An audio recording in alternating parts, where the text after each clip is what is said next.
Bonjour, je vais vous présenter une formation d'Epsilon Melia qui s'intitule Le traumatisme de l'exil et les risques de psychopathologie chez les mineurs non accompagnés. Les mineurs non accompagnés étaient appelés jusqu'en 2016 des mineurs isolés étrangers. Et ce sont des directives européennes qui ont mené à une nouvelle dénomination pour bien mettre l'accent sur la protection de l'enfance, puisque le mineur migrant est d'abord un enfant à protéger avant d'être un étranger. Donc on va rencontrer deux types de situations à l'arrivée d'un mineur sur le territoire français. C'est un mineur qui est entré seul sur le territoire. Il a pu arriver avec d'autres mineurs dans un groupe de personnes qui ne sont pas des proches et donc il est d'emblée isolé et en danger. Ou un mineur qui est entré avec un adulte, un passeur, un proche et qui a été laissé seul sur le territoire. Donc dans ces deux situations, il relève de l'aide sociale à l'enfance et de la protection. Donc, sur 377 000 mesures de protection ASE, on en a environ 19% qui concernent les mineurs non accompagnés. Dans ces 19%, ça concerne à la fois des mineurs et des jeunes majeurs, puisqu'à l'aide sociale à l'enfance, on peut souscrire un contrat pour être accompagné de ses 18 à ses 21 ans. Le plus souvent, ces mineurs sont des garçons de plus de 15 ans et ils viennent de toutes les régions du monde. Ils viennent d'Asie, d'Europe, du Moyen-Orient, ils viennent d'Afrique. Ce qu'on constate depuis plusieurs années, c'est que la part des très jeunes mineurs de moins de 15 ans, la part des filles tend à augmenter. Ça reste une proportion qui est minoritaire, mais qui est grandissante.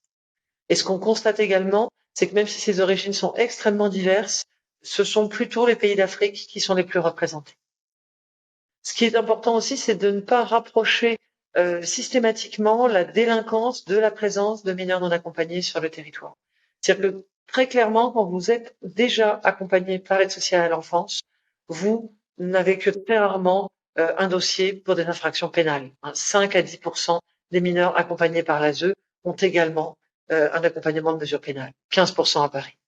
Par contre, il va y avoir effectivement des mineurs qui sont en errance, des mineurs qui sont des jeunes sans accompagnement. Ils ont fait une demande pour leur minorité, ils sont pas reconnus dans leur minorité, donc ils restent dans la rue. Des jeunes qui sont pris dans des réseaux, qui les obligent à voler, à mendier, à se prostituer. Et ces jeunes-là, effectivement, vont davantage représenter une statistique de délinquance plus conséquente. Du coup, autour des parcours migratoires, on va également trouver des éléments extrêmement divers. On va voir des mineurs qui sont exilés, c'est-à-dire qui ont dû quitter leur pays sous la contrainte, généralement sous une menace de mort, une guerre, un conflit interethnique. Ça peut être un enfant soldat, ça peut être un enfant victime d'accusations de sorcellerie. Donc, dans ces situations-là, on a beaucoup plus de risques d'avoir été impacté par des événements potentiellement traumatiques. Parce on parle de pertes majeures, ce sont souvent des enfants qui ont vu mourir leurs proches, qui quelquefois sont orphelins. On a également des mineurs mandatés. Donc, dans ce cas-là, on va parler de mandat familial, c'est-à-dire que la famille attend d'un mineur qu'il aille en Europe pour faire des études, pour rapporter de l'argent, pour soutenir sa cellule familiale. Très souvent, le mineur est partie prenante de de ce mandat, de cette proposition comme ça d'exil vers la France, mais néanmoins, il y a toujours une grande désillusion, c'est-à-dire qu'il y a une très grosse pression du fait de ses attentes. Souvent, ça peut être par exemple un garçon, un aîné qui est mis en demeure de réaliser cette insertion dans un autre pays. Et la désillusion est importante parce qu'il voudrait être médecin, voudrait tout de suite gagner de l'argent. Évidemment, la situation est très différente. Donc, il peut y avoir une souffrance importante dans ce décalage. Ensuite, on a les mineurs exploités, qui sont des mineurs qui étaient quelquefois déjà sur leur territoire, la proie de réseaux qui les forçaient à se mendier, à se prostituer, à voler.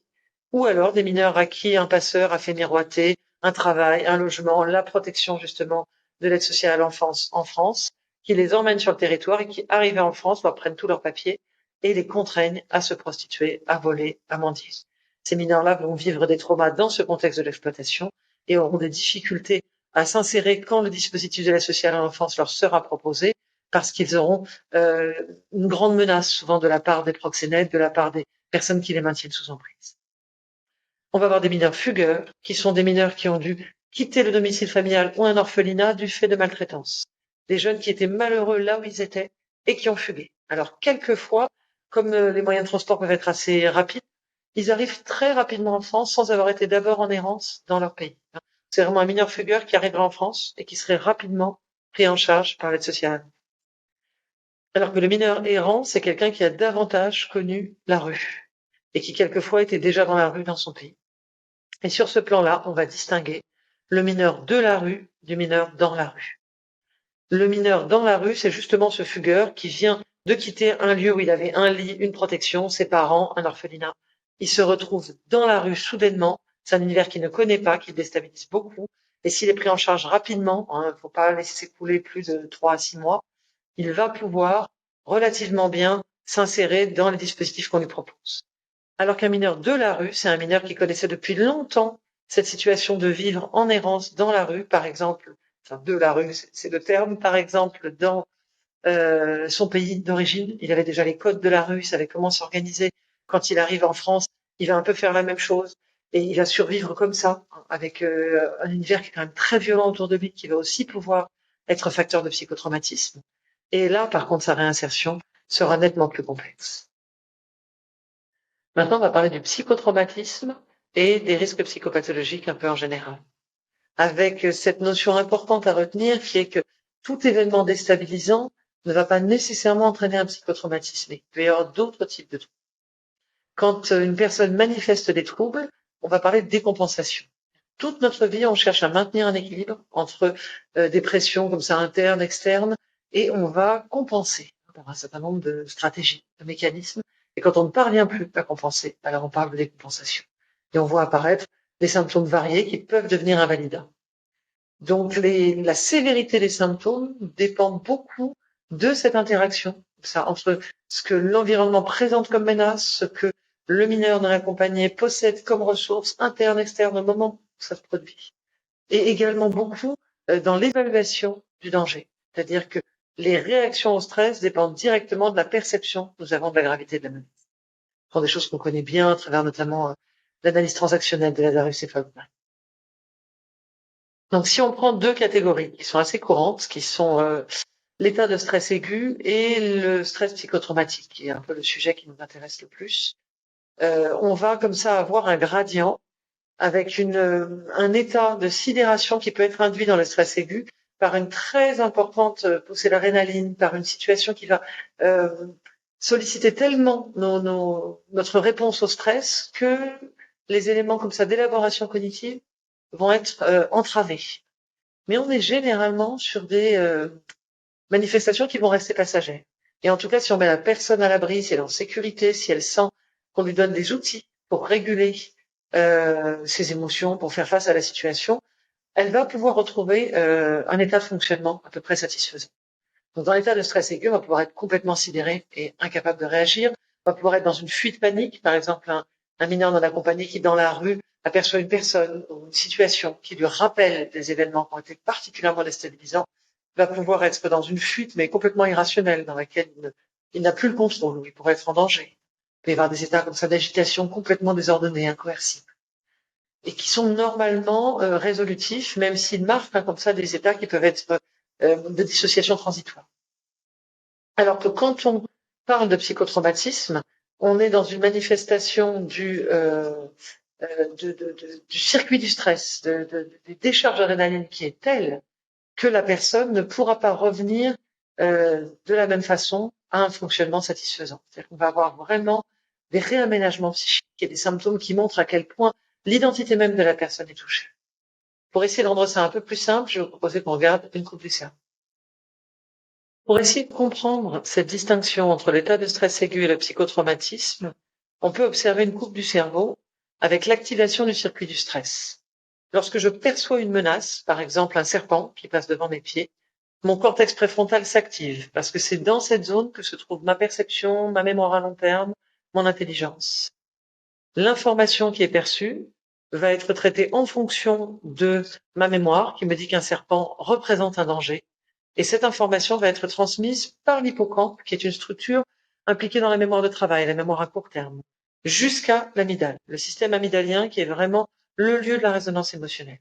L'amygdale va envoyer l'information à l'hypothalamus et l'hypothalamus va libérer de l'adrénaline. Du coup, cette décharge d'adrénaline va me permettre de faire un bond, d'avoir une réaction physique immédiate de protection face au danger.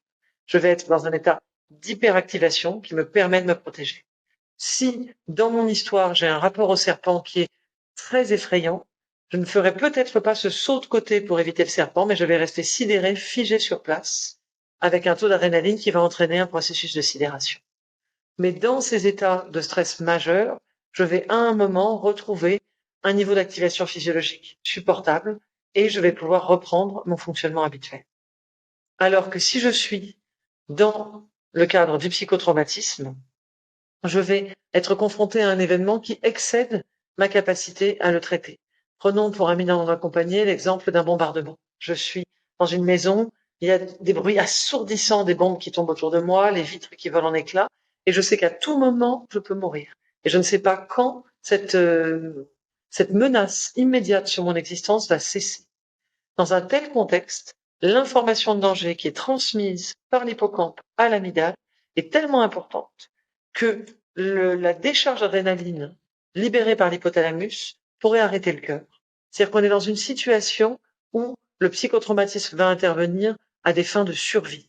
L'hippocampe va disjoncter, va isoler l'amygdale du cortex préfrontal pour éviter qu'il y ait cette décharge massive d'adrénaline qui puisse entraîner un arrêt cardiaque.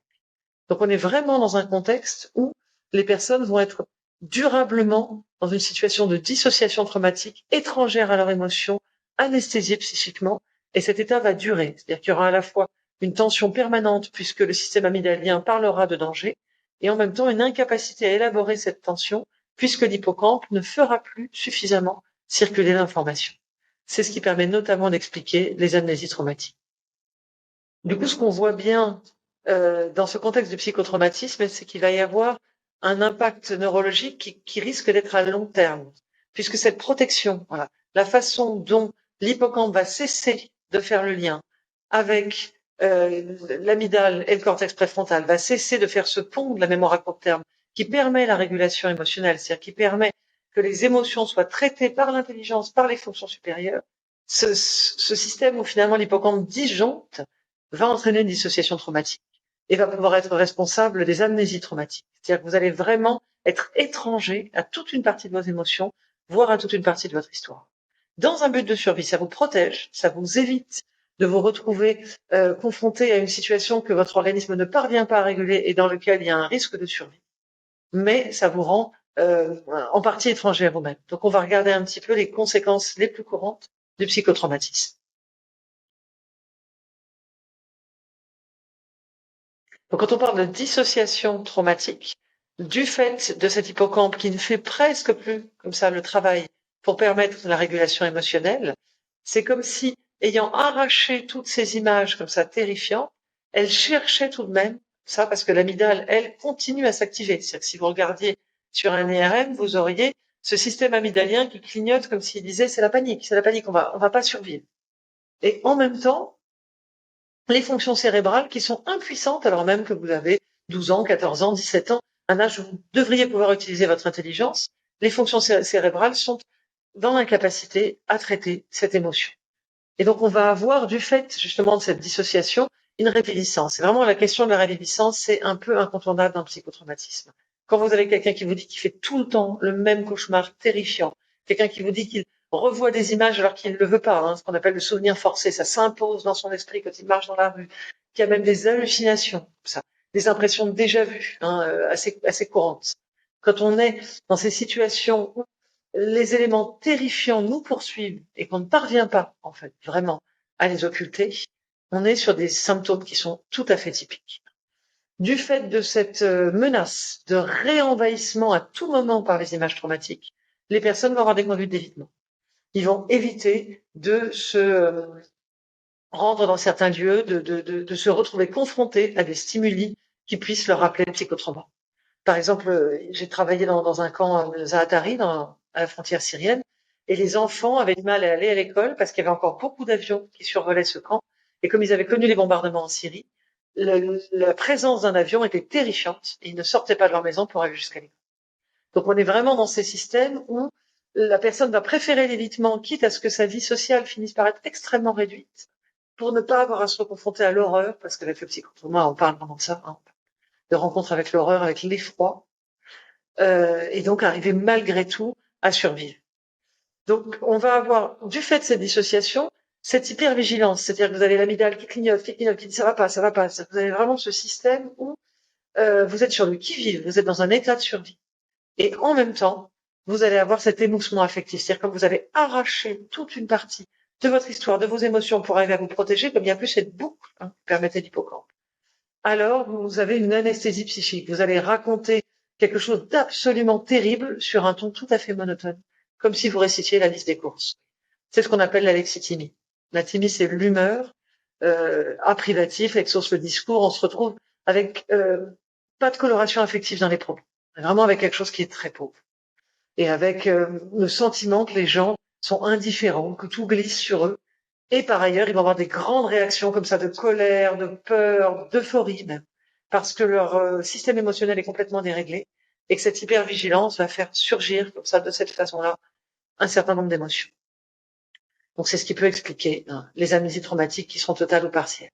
Cette dissociation peut être extrêmement efficace et vous n'avez plus accès aux souvenirs pendant longtemps, ou au contraire, il peut y avoir énormément de réviviscence. Et nous, on s'en rendra surtout compte quand les symptômes seront présents. Donc au niveau des conséquences, il faut vraiment être attentif à une rupture par rapport au fonctionnement de l'état antérieur. Quand vous avez des attaques de panique, quand vous avez des états de stress aigus, quand vous avez des symptômes qui peuvent même être un peu ceux de l'adolescence, comme un certain nombre de passages à l'acte, d'addiction, il faut vraiment se demander si là, on a l'impression d'avoir un point de bascule et que la personne ne parvient plus à bien fonctionner, à vivre sa vie affective avec ses amis, son travail de façon adaptée. Et ça, c'est précisément parce que le psychotrauma a réalisé une effraction et qu'il y a un sentiment majeur d'insécurité qui va conduire à des attitudes qui sont défiantes, voire agressives. Les garçons, par leur éducation, ont beaucoup moins appris à montrer leur fragilité, à parler de leurs émotions, à pleurer. Et donc, ils vont malheureusement plus facilement basculer dans de la colère, dans de l'agressivité, quand ils ne savent plus comment réguler l'émotion. Donc, il faut pas imaginer que la personne est défiante parce qu'elle est capable de gérer, qu'elle nous prend de haut. Elle est vraiment, au contraire, complètement perdue et elle nous met à distance parce qu'elle est terrifiée. Donc, il va y avoir beaucoup de passages à l'acte, c'est-à-dire qu'on va avoir des personnes qui seront constamment dans des querelles, constamment dans des risques de fugue, dans des attaques du corps comme la scarification. On va parler, par exemple, pour donner une situation qui est à la fois transversale à l'adolescence et aux situations du psychotrauma, comme ça, et notamment des MNA, on appelle les conduites ordaliques, les conduites qui visent à mettre à l'épreuve la vie pour s'assurer qu'elle a de la valeur. Je vais me mettre en danger avec un déni de la mort, un déni en tout cas du risque vital. Et si j'arrive à traverser ce risque, ce danger, à ce moment-là, ça veut dire que ma vie a du sens, ça veut dire que j'existe bien. Donc, beaucoup d'adolescents mettent ça en place. Et dans le psychotrauma, vous avez vraiment à nouveau cette amygdale qui vous pousse à aller vers des sensations extrêmes, à relancer un mouvement où vous êtes dans des libérations d'adrénaline très fortes parce que du coup, vous vous redissociez. Et c'est ce qui finit par faire que c'est beaucoup plus supportable. Donc, on va être attentif. Il y a toujours chez les adolescents un certain nombre de comportements à risque. Mais on va essayer de repérer les moments où il y a quelque chose là où la personne n'est plus du tout en contrôle et où ce qu'elle met en œuvre est trop préoccupant. Donc on va avoir aussi toute une désorganisation psychosomatique qui là sera plus susceptible de toucher les femmes, mais qui peut concerner aussi les hommes, avec des grandes crises classiques, des crises de nerfs, la personne ne s'appartient plus, tape contre les murs, des attaques de panique où les gens suffoquent, sont en tétanie, figés sur le lit, tout un ensemble de symptômes qui peuvent être aussi bien de l'eczéma que des douleurs, des grandes migraines, des douleurs gastriques, oui. Le corps qui se désorganise comme ça. Et l'addiction qui vient comme une solution, qui vient vraiment comme une un palliatif. Il y a une telle angoisse, je ne sais plus comment la réguler, l'alcool, le cannabis, les jeux vidéo vont venir combler ça, ce sentiment que l'identité a été effractée, qu'elle est maintenant incohérente, qu'elle n'est pas suffisamment unifiée. Et donc évidemment, tout le reste suit. Vous allez avoir beaucoup de troubles du sommeil, un sommeil qui ne sera pas rassurant, réparateur, des troubles de l'alimentation, finalement par des mouvements boulimiques ou d'anorexie. On va se protéger, reprendre le contrôle sur le corps, refaire une enveloppe, et éventuellement des troubles de la sexualité qui peuvent aller de dyspareunie, de vaginisme, c'est-à-dire des troubles qui empêchent la relation sexuelle et la pénétration chez la femme tellement il y a de la terreur. C'est vraiment typique comme ça des grandes peurs. Et puis, à l'inverse, il peut y avoir une espèce d'addiction à la sexualité comme quelque chose qui va venir vous remplir à nouveau dans l'adrénaline, et notamment à l'adolescence, avec des sites de rencontres. On va enchaîner les rencontres. On va risquer de se retrouver dans des situations de prostitution, d'être l'objet sexuel de l'autre, sans vraiment être sujet, sans vraiment être acteur dans ce qu'on a mis en place. Voilà, donc c'est un facteur aggravant. Et quand on est à ce type de symptômes, c'est indispensable d'aller vers des partenariats avec des structures de soins. Et dans certains cas, quand la personne est vraiment très envahie, il faut penser hôpital. Il faut penser à un accompagnement qui soit contenant, au moins dans un premier temps. C'est donc le diagnostic psychopathologique qui est le plus fréquent dans les situations d'exil, suivi par des symptômes dépressifs, par des troubles anxieux. Et on va distinguer ce qu'on appelle le trauma simple du trauma complexe. Un trauma simple, c'est un événement ponctuel, délimité. Par exemple, quelqu'un qui aurait eu une enfance plutôt apaisée avec des repères, de l'amour, et puis qui se retrouve au Bataclan, et qui, après le Bataclan, va manifester des symptômes, et ce trauma est bien identifié. On peut en déployer un peu les différentes étapes, on peut se le représenter, on peut en parler avec d'autres. Dans le trauma complexe, vous avez un empilement de situations traumatiques. Et donc, par exemple, vous avez vécu de la violence dans votre enfance, puis vous avez traversé une guerre, puis vous arrivez dans la rue à Paris, vous vous faites agresser à nouveau. Et au bout d'un moment, voilà, les digues de l'esprit lâchent, et ce trauma est beaucoup plus envahissant. Et il sera plus difficile à traiter, demandera davantage de contenance et de sécurité. Et évidemment, à l'adolescence, ça va mettre en péril une unification. C'est-à-dire qu'on va vraiment pouvoir avoir des symptômes qui évoquent presque ce que j'appellerais des raptus délirants, c'est-à-dire des personnes qui vont être un peu dépersonnalisées, qui vont tenir des discours qui sont hors réalité. Ça va les bouffer. Voilà, donc on va être particulièrement attentif au retrait social, aux mises en danger et aux attaques contre le corps.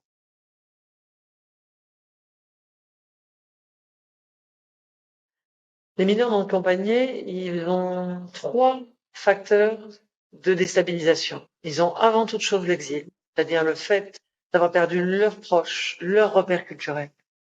Ils ont le psychotraumatisme, ou à minima en tout cas, des expériences comme ça extrêmement déstabilisantes qui vont pouvoir entraîner les symptômes. Et ce sont des adolescents. Donc ils vivent tous les processus de l'adolescence en termes de reconstruction identitaire. Donc on a vraiment cette question de l'acculturation, c'est-à-dire la façon dont on va accepter d'être imprégné par la culture du pays d'accueil, et donc d'ailleurs par notre présence, on va aussi apporter des éléments de notre culture au pays qui nous accueille. Et là-dedans, les processus de filiation et d'affiliation peuvent être bouleversés. La filiation, c'est je suis l'enfant d'eux, je suis l'enfant de mes parents, peut-être j'ai été élevé par ma grand-mère. En tout cas, je vois bien qui sont ce qu'on appellerait en France les détenteurs de l'autorité parentale. Si on voit bien de qui je suis l'enfant et dans quelle trajectoire je m'inscris en termes de valeurs, en termes voilà, de loyauté. Et il y aura aussi la question de l'affiliation, c'est-à-dire je vais m'identifier à des personnes qui sont importantes pour moi. Alors au niveau d'une famille, ça pourrait être c'est mon beau-père qui m'a élevé, mon père n'était presque pas là. La filiation, elle est avec le père, c'est lui qui a l'autorité parentale. Mais mon affiliation, mon identification, je vais la faire davantage avec mon beau-père. Et bien, si vous êtes un mineur qui arrive sur le territoire sans famille, à un âge adolescent, vous devez justement unifier votre personnalité et la constituer autour d'une identité comme ça structurée.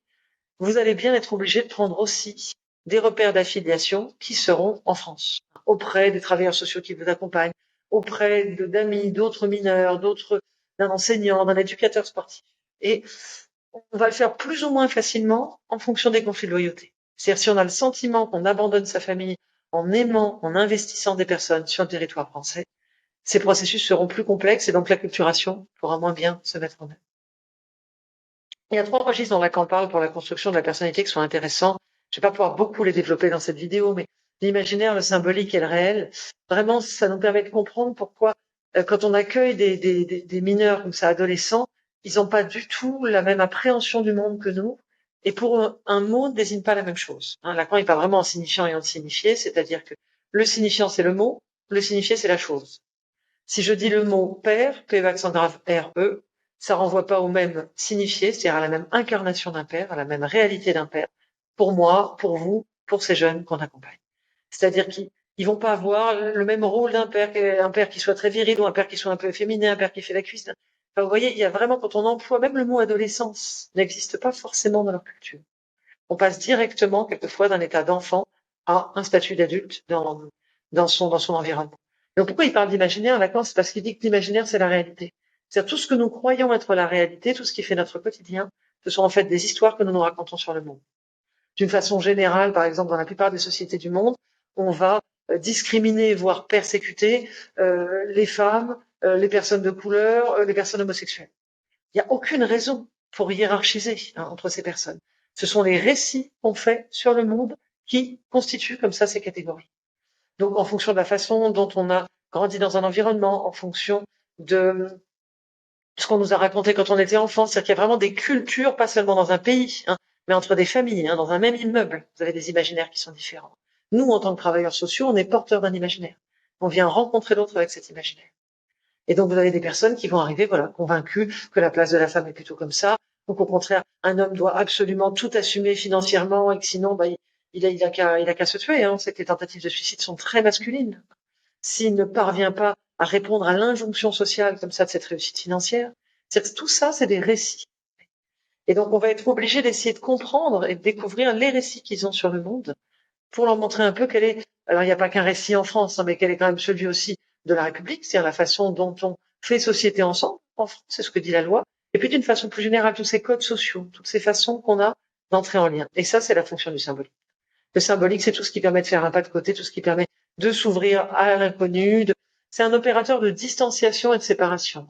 Le langage, l'école. Vous voyez, un petit enfant, il entend des choses dans sa famille, puis dès qu'il arrive à l'école, il discute avec les autres. Ah bon, et chez toi, les papas, ils font la vaisselle, mais papa, ça fait pas la vaisselle. Et on confronte ça, hein, des représentations. Donc l'idée, c'est que les travailleurs sociaux, on va rester dans le symbolique, c'est-à-dire quand ils nous posent des questions sur la religion, sur les relations humaines, on va leur présenter ça, l'ensemble des éléments qui existent pour qu'ils puissent comprendre, mais sans dire ça, c'est la bonne chose. Sauf évidemment pour tout ce qui est du registre de la violence, où là c'est important.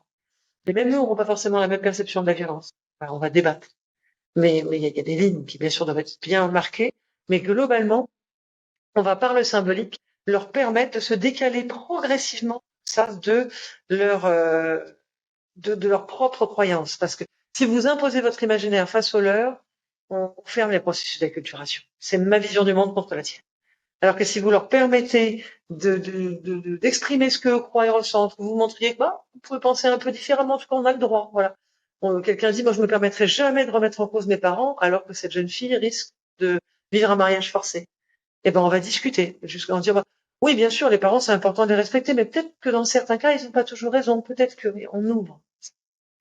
Et ce qu'il appelle le réel, c'est justement ce qui touche au trauma, c'est-à-dire c'est la réalité biologique du corps, c'est ce qu'on ne devrait jamais voir. C'est le chirurgien qui ouvre un corps, c'est la personne militaire qui a vu un ami sauter sur une mine, c'est le viol, enfin toutes ces situations qui sont effractantes, qui avant étaient vraiment réservées à des situations traumatiques et qui aujourd'hui, et j'attire l'attention des travailleurs sociaux dessus, sont largement diffusées sur les réseaux sociaux, notamment dans la pornographie, qui aujourd'hui amène beaucoup d'images de torture, d'images de viol, ou un certain nombre voilà, de vidéos qu'on va pouvoir télécharger et qui font ce qu'on appelle des effets de réel, qui ramènent encore au trauma et qui vont pouvoir réactiver.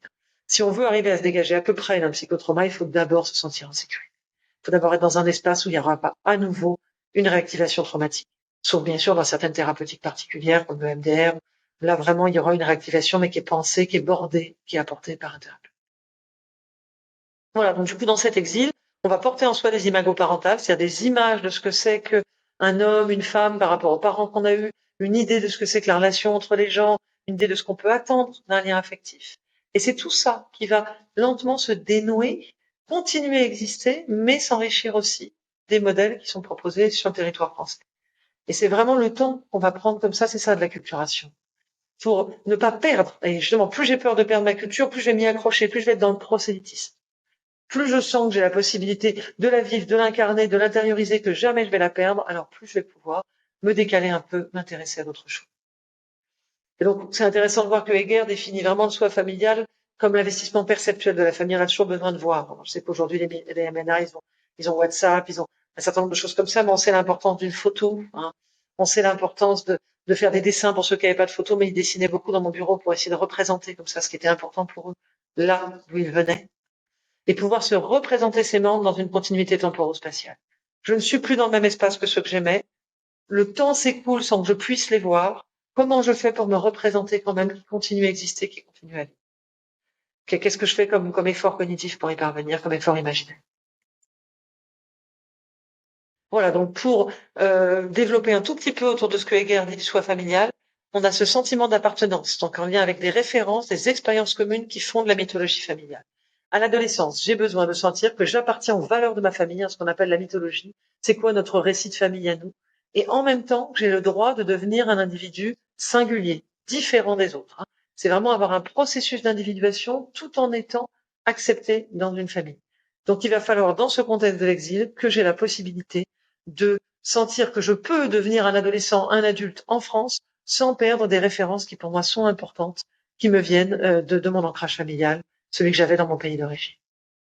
L'habitat intérieur est profondément intériorisé. Et donc, ce sera assez important d'aider le mineur isolé, le mineur non accompagné, à aménager sa chambre pour en faire un cocon, un espace qui est sécurisant, qui est rassurant. Et là, ça renvoie vraiment à la notion de moi peau chez Anzieu. C'est-à-dire que la peau, c'est pas qu'une enveloppe physiologique, c'est une enveloppe qui nous délimite psychiquement, qui nous permet de voir qu'on peut pas lire dans notre tête, on peut pas rentrer comme ça dans notre espace intime. Quand il y a un psychotrauma, elle est effractée. On va se griffer, on va se blesser, on va attaquer cette peau éventuellement, et il va y avoir de l'eczéma. Et donc il y a deux autres peaux qui viennent l'envelopper, c'est les vêtements et la pièce dans laquelle je me trouve. Donc moi je suis pas loin de dire que pour tous les enfants comme ça qui ont vécu des situations de grande déstabilisation et pas seulement dans le handicap, eh ben les couettes lestées, voilà, les couettes lourdes qui dans le lit comme ça peuvent sentir qu'on se sent bien contenu. La chambre, on met des rideaux, on met des images, enfin quelque chose qui fasse qu'on retrouve quelque chose d'enveloppant. Et puis cet idéal du moi qui me portait dans ma famille, puisque quand on est enfant, on traverse les grandes peurs à travers l'aide des parents qui viennent nous dire tout ira bien, ne t'inquiète pas. Voilà. Il faut pouvoir avoir quand même euh, des investissements dans ce quotidien. C'est-à-dire qu'on fait plein de deuils. Je ne serai pas médecin, je ne pourrai pas faire ça et ça. Il faut qu'avec l'équipe éducative, on puisse malgré tout trouver chaque jour des petites victoires, des choses qui plaisent, des projections vers l'avenir qui seront apaisantes.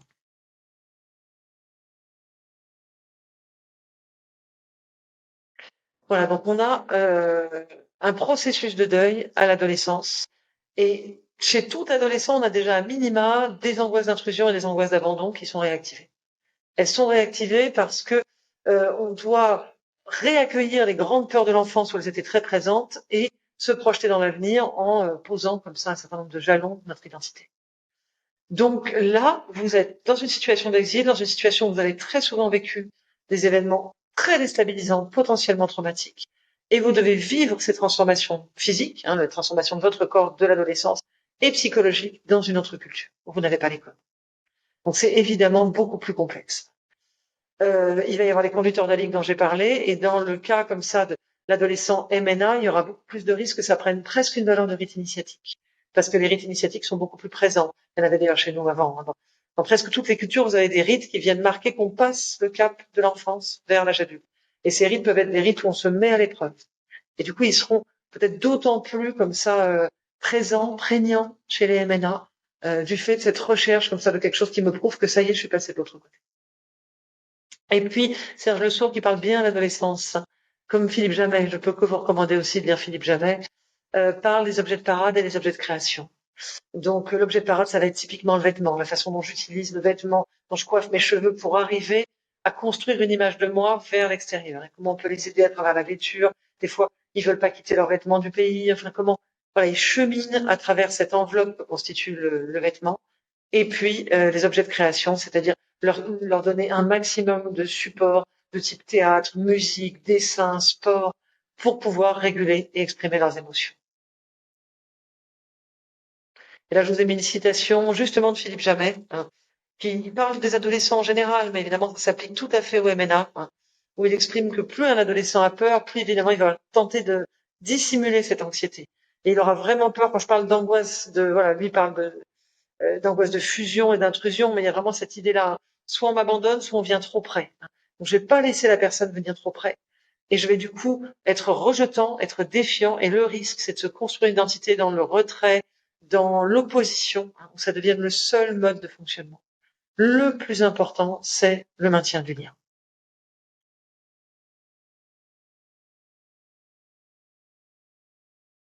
Et on en vient à l'accompagnement social des mineurs non accompagnés. Sachant qu'il y a eu une très grande évolution. Pendant très longtemps, la politique d'accueil des populations migrantes était fondée sur l'assimilation. C'est-à-dire qu'il fallait absolument que les personnes abandonnent tous les éléments de leur culture pour devenir semblables aux personnes françaises depuis plusieurs générations. Il y avait vraiment cette idée qui était très ancrée, qui faisait du coup des parents qui venaient d'arriver ne parlaient pas leur langue d'origine aux enfants qui naissaient sur le territoire français en pensant que, je sais pas, la langue arabe ou la langue portugaise n'allait pas être une langue qui soit acceptée ou valorisée. Alors qu'en fait, c'est une double richesse qui est indispensable même à la construction identitaire. Quand vous adoptiez un enfant qui venait d'un autre pays, on disait surtout qu'il fallait le couper de sa culture, lui donner un autre nom, enfin, il y avait vraiment cette coupure nette dont on sait aujourd'hui que ça n'est pas la bonne réponse. En tout cas, pendant longtemps, on a positionné le professionnel comme ça, le travailleur social auprès des MNA, auprès de toutes les populations migrantes, comme un agent de normalisation qui devait, dans une perspective réparatrice, transformer le migrant en quelqu'un qui a bien appris la France. Il est évidemment indispensable, la langue est une barrière importante, hein, d'apprendre le français, d'apprendre les codes sociaux, sinon on ne s'insère pas. Mais le principe de l'acculturation qui s'oppose à l'assimilation, c'est justement qu'on va pouvoir euh, conserver les éléments de sa propre culture tout en intégrant ceux de la culture française progressivement. Donc c'est un petit peu compliqué de mettre en œuvre cette démarche parce que vraiment il y a des éléments qu'on comprend pas, soit de la langue, soit de la culture du mineur non accompagné. Un certain nombre de structures proposent des médiateurs culturels, des référents culturels qui aident à comprendre un petit peu mieux parce qu'évidemment à nouveau dans un même pays, dans une même ethnie, vous aurez des façons de vivre différemment la culture. Pas généralisé du tout dans ce monde-là, mais quand même avoir quelques pistes, ça aide. Donc voilà, on distingue acculturation, ensemble des phénomènes qui résultent d'un contact continu et direct entre des groupes d'individus de cultures différentes et qui entraînent des changements dans les modèles culturels initiaux de l'un ou des deux groupes. Donc l'assimilation implique la disparition totale de la culture d'origine et l'intériorisation complète de la culture de groupe de vie. Aujourd'hui, clairement, on est sur une démarche d'acculturation. Vous voyez ce que prône par exemple Marie-Rose Moreau à la Maison de Solène, qui travaille assez régulièrement avec des populations migrantes, elle dit l'importance de cette langue d'origine, de cette langue maternelle, paternelle qui vous vient de vos parents, qui vous a pas toujours été transmise et qui peut être à l'origine d'un certain nombre de troubles, au sens où il nous manque plein d'éléments pour comprendre d'où on vient. Et donc, comme cet apprentissage peut être riche et intéressant. Il y a des méthodes comme ça dans l'interculturalité pour favoriser cette rencontre. Je vous en présente une, par exemple. Donc la question du décentrage. On va prendre du recul sur soi-même, réfléchir à la culture qu'on porte et à l'impact qu'elle va avoir sur les normes professionnelles et institutionnelles. On n'est vraiment jamais assez conscient de ce qu'on véhicule dans une institution comme imaginaire, justement. Qu'est-ce qui est bien, qu'est-ce qui est mal, qu'est-ce qu'on aime faire. Voilà, au moins se le dire pour en avoir conscience. Et du coup, on va laisser de l'espace pour écouter, pour observer, pour prendre le temps, et pour avoir voilà des interprétations qui pourront être différenciées, qui pourront être plus riches des situations qu'on découvre. Et autant que possible, on va essayer de lutter contre les jugements ethnocentriques. C'est-à-dire que comme on a grandi dans un imaginaire, dans une culture particulière, on va avoir vraiment tendance à penser que ce qu'on fait dans notre groupe, c'est la meilleure façon de faire. C'est vraiment l'image même du colonialisme. On arrive et puis on impose une religion, une façon de faire, on impose des tas de choses. Et puis, évidemment, c'est ce qu'il y a de mieux. Donc, voilà. L'idée, c'est de voir dans cet ethnocentrisme que on fait un peu disparaître toute la richesse qu'il peut y avoir dans d'autres positionnements et permettre, voilà, de se dire, OK, moi, je fais comme ça et ça me va bien, mais peut-être l'autre fait autrement. Et du moment que ce qu'il fait n'est pas violent, ne porte pas préjudice à l'autre. Voilà. C'est sa façon de faire. C'est possible.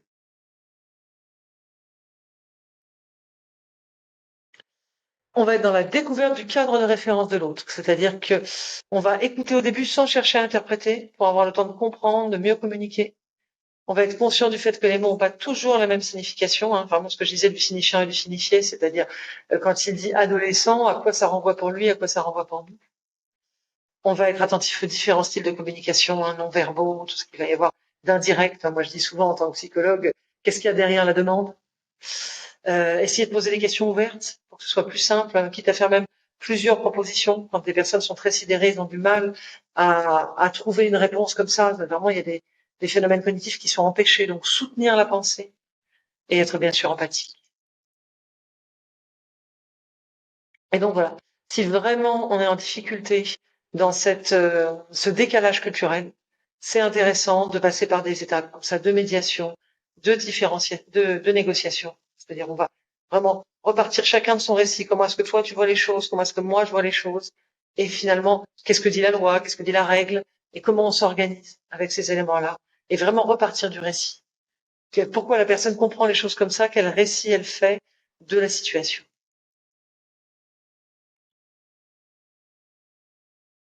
Voilà, je vous ai mis une citation de Marie-Rode Moreau, justement, Ce sont les mots mieux que les sols qui nous portent et nous enracinent.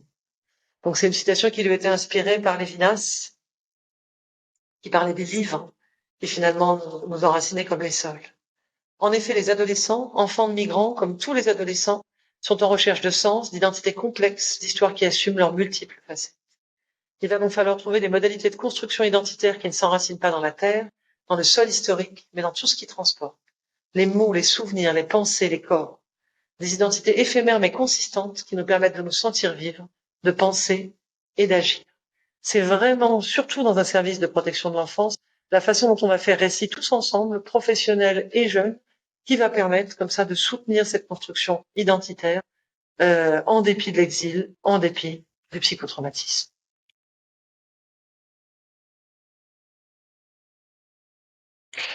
Et on en vient donc aux enjeux dans l'accompagnement. On va chercher à soutenir les processus d'individuation tout en assurant une fonction de holding. Alors le holding, c'est un concept de Winnicott, Donald Winnicott, qui travaillait beaucoup avec les jeunes enfants. Et c'est l'idée qu'un enfant, pour bien grandir, il faut qu'il soit à la fois porté, to hold, c'est porté, porté, c'est tenu, je me sens tenu, to hold, porté physiquement, mais aussi psychiquement. Donc on porte physiquement, bien sûr, en sécurisant, en donnant un lieu pour dormir où la personne ne va pas être agressée, comme c'est le cas quand on a une tente dans la rue.